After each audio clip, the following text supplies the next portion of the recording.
Bonjour à tous. Un vrai plaisir d'être à Paris. En général, je suis à Nîmes, ou dans le TGV, ou chez les clients, mais rarement dans notre belle capitale. Il faut être totalement barge, pour finalement, après 10 ans, 15 ans de succès avec Findus, et pour ceux qui nous ont peut-être croisés à un moment donné, Olivier et moi, on racontait à Carrefour il y a 10 ans, vous allez voir, le surgelé, c'est vraiment une catégorie qui aura de la croissance. Et finalement, lorsqu'on regarde 10 ans plus tard ce qui s'est passé, je m'aperçois que la plupart des distributeurs, finalement, ont pris ce chemin, et je les remercie, et je pense que c'est bien pour tout le monde. Et ce qui était dit tout à l'heure sur la collaboration en fait, entre les marques et le distributeur, c'est la clé. Il n'y a pas d'avenir si on travaille chacun de notre côté. Et c'est probablement un des gros problèmes fondamentaux aujourd'hui. Donc finalement, quelle est la rationalité à un moment donné d'aller quitter des postes qui sont des postes sympas, on est à Paris, on a un beau salaire, la vie est belle, et on reprend une boîte qui est en faillite dans le sud de la France. Pas d'insulte pour les sudistes qui sont ici, mais c'est une autre façon de travailler, qui est d'ailleurs très bien, qui est très sympa. Nîmes, c'est très joli, il fait beau. La plupart du temps, on est au café, non, c'est pas vrai. Et finalement, ce pari dans un contexte politique, économique qui est compliqué, sans parler bien sûr des hausses des négociations chaque année avec les distributeurs, de reprendre une entreprise qui perd 4 millions d'euros en octobre 2015, près de 500 salariés, 150 arboriculteurs, qu'est-ce qui nous passe par la tête?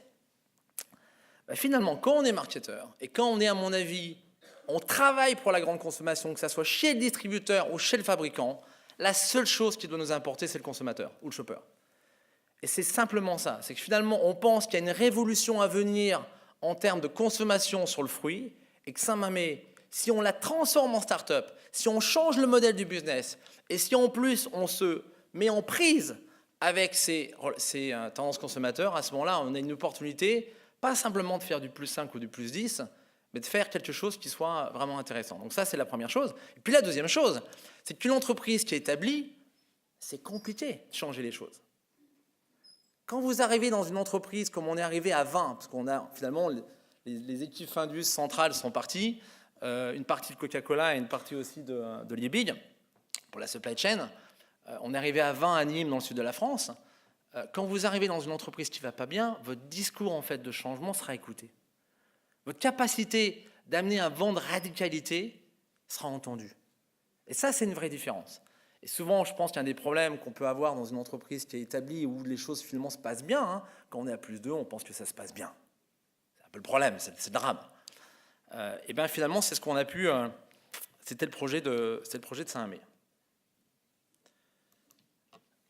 Alors peut-être pas si fou. Pourquoi? Parce que les tendances consommateurs, je ne vais pas vous les expliquer, vous les connaissez, vous les avez vues, elles pointent dans la direction finalement de choses où Saint-Mamet peut jouer un rôle. Le durable, le bio, les circuits courts, le fruit français, le sang. Olivier a mentionné le sens d'huile de palme. Moi, je me rappelle que lorsqu'on a fait une conférence de presse avec Jean-Michel Cohen en 2009, qu'est-ce qu'on s'est pris dans la gueule? J'ai été convoqué par l'ANIA, Unilever, Nestlé, ils m'ont tous expliqué que c'était scandaleux, qu'un patron d'entreprise ose parler du sang. Finalement, on s'aperçoit bien que les mêmes finalement, font la même chose aujourd'hui, et ils ont raison. Parce que derrière tout ça, on est en train de changer de modèle. Et finalement, ce qu'on a fait pendant 40 ans en tant qu'industrie alimentaire, on peut plus faire la même chose. On est obligé de changer. Donc ça, c'est un point. Et puis le dernier point, c'est le snacking. Le snacking, ce n'est pas une tendance, ce n'est pas une mode. C'est malheureusement, et je dis bien malheureusement, moi qui ai été marketeur en Angleterre pendant 10 ans, c'est malheureusement une déstructuration des repas qui nous vient des pays anglo-saxons, qu'on a vu pour ceux qui travaillaient aux États-Unis ou en Angleterre il y a très longtemps, qui arrivent sur nos côtes, qui nous est en train de nous envahir. Et la question dans le snacking, c'est qu'on ne va pas l'arrêter. Mais c'est comment finalement on va faire du snacking qui soit plutôt un peu plus sain qu'un peu moins sain. Et je pense que l'opportunité snacking, elle existe, et l'opportunité du snacking sain existe aussi. Donc armé de ces idées-là, et puis aussi avec des insights, peut-être vous l'avez en tête, mais moi je le trouve surprenant, que finalement on a de plus en plus de mal, nos enfants, et puis les jeunes, et puis les moins jeunes, ont de plus en plus de mal de manger des fruits et des légumes frais. Donc ils savent bien, on dit bien que cette génération, les millennials, sont extrêmement ouverts à plein de choses, ils ne sont pas tellement ouverts aux légumes frais. Alors j'ai bien vu qu'il y a un distributeur qui arrive peut-être à mieux le faire. Et donc forcément, les solutions fruits qu'on pourrait proposer ont forcément un potentiel. Donc pas si fou. Pas si fou aussi parce que Saint-Mamet, au-delà de ce que l'image que les gens ont et qui est finalement en soi pas fausse, c'est-à-dire soit des boîtes de conserve de fruits sirop d'un côté, soit des confitures ou des compotes qu'on consomme dans les hôtels, parce qu'on a vraiment ces deux contacts consommateurs et ces deux business, Saint-Mamet, c'est aussi quelque chose qui n'existe plus. C'est-à-dire qu'en fait, dans un monde alimentaire qui s'est coupé de ses racines, sans faire de jeu de mots, et qui a perdu finalement le sens des choses et le sens finalement d'où nos produits viennent, il se trouve que Saint-Mamet a son propre verger. 650 hectares de pommes, de pêches, de poires, de cerises, qui sont éco-responsables. C'est-à-dire que c'est quelque chose qui a été commencé il y a 15 ans. On est très proche du bio. On ne sait pas encore du bio, mais on est très proche du bio. Et en plus, une histoire, 150 arboriculteurs, des gens qui sont fascinants. Fascinants au-delà du fait qu'ils adorent leur métier et que c'est toujours intéressant. C'est que c'est eux qui ont fondé Saint-Mamet. C'est eux qui étaient à l'origine. Donc une histoire à exploiter pour nous qui est incroyable. Et je vais vous laisser découvrir alors on a bien sûr 650 hectares, donc ça c'est qu'un petit exemple. Mais un exemple de verger, c'est un verger de pommes.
Forcément, il y a de la puissance dans le vrai.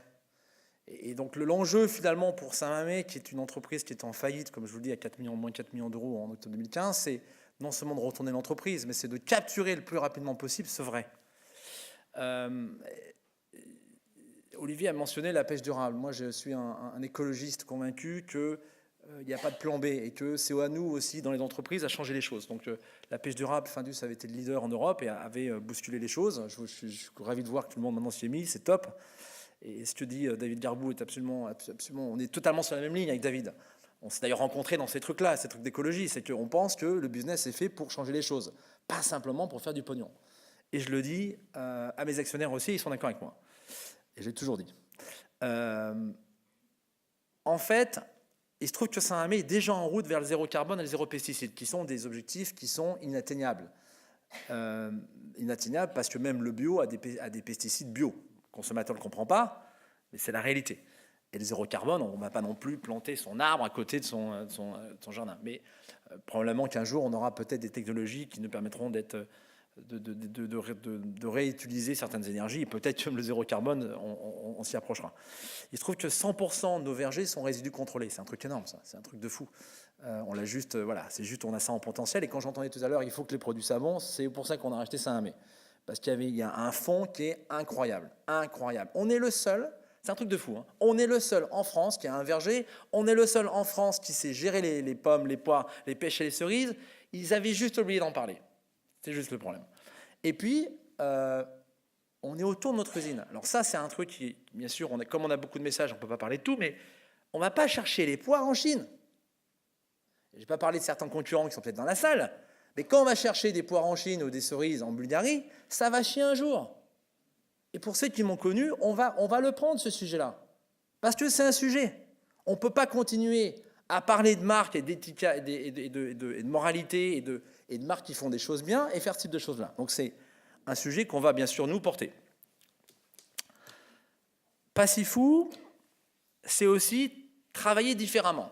C'est-à-dire, finalement, prendre des axes relativement simples.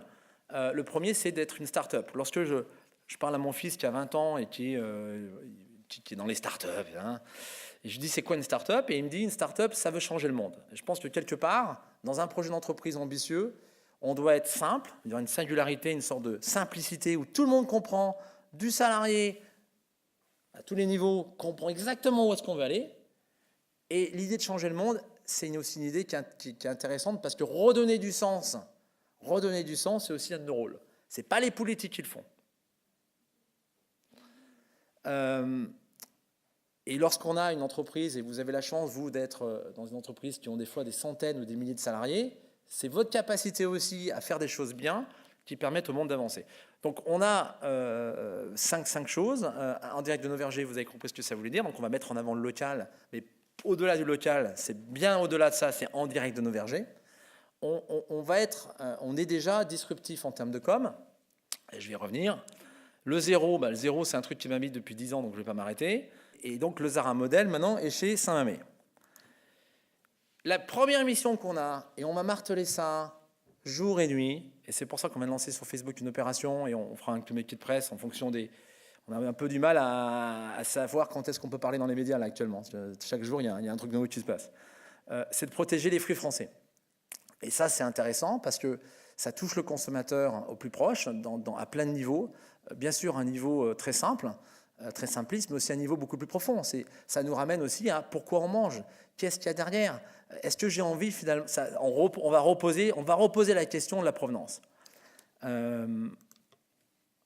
On a aussi une nouvelle signature de marque, et bien sûr avec les moyens limités qu'on a aujourd'hui, elle n'est pas encore visible, mais elle le sera de manière incrémentale. C'est quand c'est Saint-Mamé. C'est-à-dire une stratégie extrêmement simple de dire on a la chance d'être dans le fruit et que le fruit, ça peut être une solution fruit qui est saine ou un snacking fruit. Et donc tout ce qu'on va faire va être dans cette idée-là. Une nouvelle façon de parler de nos produits, donc ça on en a, vous l'avez vu. Je pense que le bio, on va pas faire 100% bio, je ne crois pas du tout à un monde qui sera 100% bio, mais c'est clairement demain un élément qui sera important du mix. Et la question pour ceux qui sont dans la salle et qui sont fabricants, c'est comment je vais arriver à gérer mon business. Est-ce que je vais mettre trois produits bio sur un rayon? Est-ce que c'est vraiment ça qu'il faut faire? Donc on est en vraie réflexion là-dessus, tant au niveau marketing commercial qu'au niveau filière. Et comme vous l'avez compris, on a la filière, donc on a une capacité de bouger qui est beaucoup plus importante. La communication. J'imagine que vous serez plutôt en phase avec ce que je vais dire. C'est le vrai enjeu qu'on a aujourd'hui, c'est pas de faire de la pub, c'est d'engager les consommateurs. Et l'engagement des consommateurs, c'est un des enjeux qui finalement se mesure pas en euros. On peut faire on a tous été dans des situations où on a fait des campagnes qui coûtaient très cher et finalement derrière, qu'est-ce que ça rapportait? C'était compliqué à voir. Face au retournement de l'entreprise, on perdait 5 millions d'euros, il fallait qu'on revalorise nos produits, sinon on était mort. De toute façon, ce que tous les distributeurs ont entendu de notre part. Et on a mobilisé les consommateurs, les Français, les politiques, tout le monde, comme on aime bien faire régulièrement, et qu'on continuera à faire pour d'autres combats. Là, c'était un combat Saint-Mamé, la première étape, c'était déjà de remettre l'entreprise à flot, ce qu'on a fait. Et on a lancé une opération qui nous a fait 6 millions de vues sur Facebook, ça nous a coûté moins de 7 000 euros, je crois que c'est 5 000 exactement, où on s'est mis en fait avec des cagettes dans un champ avec nos arboriculteurs, c'était super sympa, qu'est-ce qu'on a ri. Moi j'ai toutes les vidéos du off, on va dire qu'on l'a, c'est peut-être, il y a une version off à passer, et c'est très sympa, au-delà du fait que ça crée une fédération dans la boîte qui est géniale, c'est quel buzz on a eu. On a dû faire une dizaine de JT, et puis après, comme on était bien embarqués et que même nos banquiers trouvaient ça sympa, vous imaginez mon actionnaire. Il savait qu'en faisant confiance à Lambeau, s'il était mal barré, mais quand il découvre un matin que en fait toute l'équipe Saint-Mamé était était sur le JT de France 2, parce que ça commençait comme ça, à 100, enfin, avec les cagettes.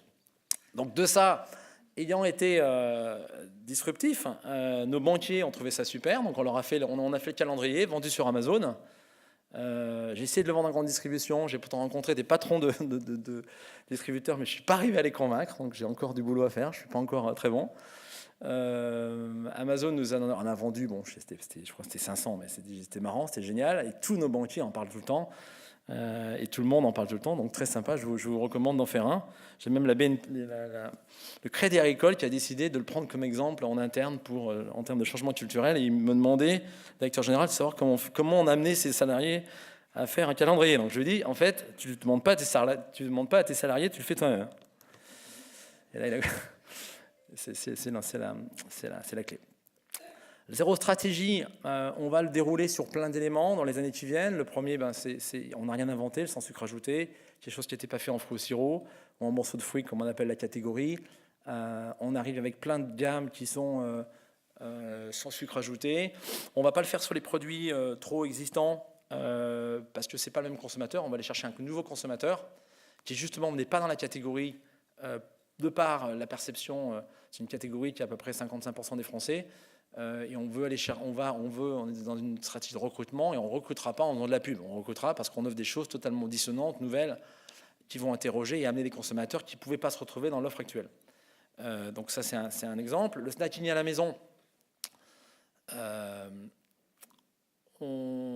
snacking, ça ne veut rien dire en fait. Moi, je parle de snacking, mais le snacking, c'est plein de choses. Et il y a une consommation déstructurée qui est en train de se passer à la maison. Et là, on est en train de faire ce lancement. C'est plutôt encourageant. Et ça montre bien d'ailleurs que l'innovation, ce n'est pas un problème de moyens. Parce que, vu ce qu'on est en train d'envoyer dans le marché avec des moyens qui sont très limités, on verra ce qui marche et ce qui ne marche pas. Mais il n'y a aucun rapport entre l'innovation, la capacité d'innover et les moyens qu'on a sur le compte bancaire. On est en train de lancer la première compote à boire, donc je suis content de voir que Total et tout le monde l'a mis, en train de le mettre dans ses rayons, chez les pétroliers, que toute la distribution le prend, malgré le fait qu'on est tout petit, et que forcément vous imaginez que c'est très très compliqué face à des mastodontes dans les rayons, mais on y va, de toute façon on n'a pas peur, et puis il y a un truc comme à Findus, il y a un truc qui marchera, le Zara modèle, ça veut dire en fait qu'on gère nos gammes comme du frais, ou comme Zara, ça marche. On laisse, ça ne marche pas, on sort le produit et on remplace. Donc c'est une agilité, une flexibilité, un jeu de jambes. Et donc à voir ce qui va se passer sur ces produits-là. La pub en interne, alors ça c'est très marrant. J'ai des super équipes, mais elles sont encore polluées par le fait qu'apparemment il y aurait des agences de pub qui savent mieux faire des idées, qui ont des idées et que nous on n'en aurait pas. Et j'ai un super marketeur, mais pour arriver à l'amener où maintenant je l'ai amené, c'est-à-dire, il s'appelle Joël, mec super. Et lui dire, Joël, la pub, c'est toi qui vas la faire. Ouais, mais Matt, tu te rends pas compte. Non, c'est toi qui vas la faire avec les équipes ou avec moi. Et après, on la balance et on s'en fout. Ah ouais, mais tu te rends pas compte quand même. Parce que 20 ans de bullshit des agences de pub pour expliquer à un marketeur qu'en fait, sans elle, elle peut rien faire, il est en désintoxication sévère depuis un an et j'y arrive. Donc, le truc du week-end, c'était énorme ce week-end. Ah, 6 minutes, c'est bon. Il a trouvé une super idée que je ne vais pas te donner maintenant, qui n'est pas celle-là. Et donc, je lui dis, vas-y, banco. Et puis, il me dit, ouais, mais quand même, j'aimerais bien avoir une agence de pub pour faire l'exécution. Je lui dis, fais ce que tu veux, hein. Pas de sujet. Et il revient vendredi soir, je suis dans le TGV, encore entre Paris et Nîmes, et je vois la pub qui n'a rien à voir avec son idée. Donc voilà, ils sont repassés, ils lui ont expliqué avec une présentation de 25 jarres, excuse Olivier, mais tu sais, on teste tous les trucs pour t'expliquer qu'en fait, eux ont raison et pas nous. Et donc, à la fin, et donc voilà, ça c'est la pub qu'à mon avis, on ne fera pas. Enfin, je ne suis pas le seul à décider dans la boîte. Et donc, il les a rappelés lundi pour leur expliquer, que probablement, ils ne feraient pas la pub du tout, et que deux, on ferait la pub qu'on avait dit qu'on voulait faire, c'est-à-dire nos idées. Donc, à voir si... Alors, ce sera avec des moyens très limités, hein. Malheureusement, on n'est pas encore un Materne ou un Andros, mais en tout cas, l'énergie et l'envie et l'idée que les modèles de business bien installés, excusez-moi du terme, ont chaud au cul. C'est-à-dire qu'à penser tout le temps que parce qu'on est en haut, on ne redescendra pas, on fait une petite erreur. Et donc, un des prémices de départ de Saint-Amé, c'est ça. C'est qu'on est peut-être petit, on n'est peut-être pas très riche, mais on a quand même des idées. On a envie et on va y arriver. Et Snacking Free, ça c'est marrant, parce que là, on sort totalement de notre zone de confort. On est en train de présenter ça à la distribution, et les mecs adorent. Donc ça, c'est des produits snacking, un peu comme là, qui seront lancés aussi en septembre. Donc pour terminer, je vous montre un autre verger. Et puis, je vous remercie d'avoir eu la patience de m'écouter.